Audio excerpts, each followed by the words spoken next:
صدر ریاست آزاد جموں کشمیر بیرسٹر سلطان محمود چودھری ترکی کا کامیاب اور تاریخ ساز دورہ مکمل کرنے کے بعد جب ترکی کے شہر استنبول سے برطانیہ کے شہر مانچسٹر ایئرپورٹ پہنچے تو مانچسٹر ایئرپورٹ پہنچنے پر برطانیہ بھر سے آئے ہوئے سینکڑوں کشمیریوں نے ان کا شاندار اور فقید المثال استقبال کیا۔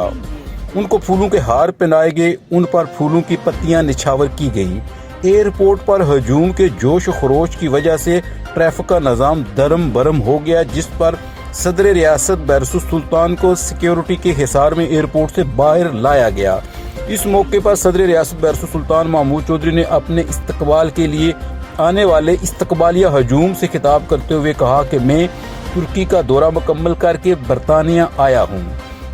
میں پہلی دفعہ ترکی گیا تھا اور وہاں مجھے مسئلہ کشمیر پر خوب پذیرائی ملی۔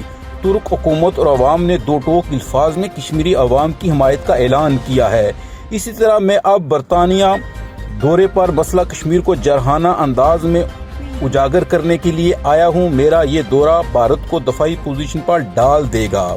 میں اپنے دورہ برطانیہ کے دوران جہاں عوامی اجتماعات سے خطاب کروں گا، وہاں برطانوی ممبران پارلیمنٹ سے خطاب کر کے انہیں مسئلہ کشمیر اور مقبوضہ کشمیر کی تازہ ترین صورتحال پر بریفنگ دوں گا۔ اسی طرح میں اپنے دورے کے دوران بیلجیم بھی جاؤں گا اور وہاں پر برسل میں یورپی پارلیمنٹ اور یورپی یونین میں ملاقاتیں کر کے مسئلہ کشمیر پر 1.5 کروڑ کشمیری عوام کا موقف انٹرنیشنل کمیونٹی کے سامنے رکھوں گا۔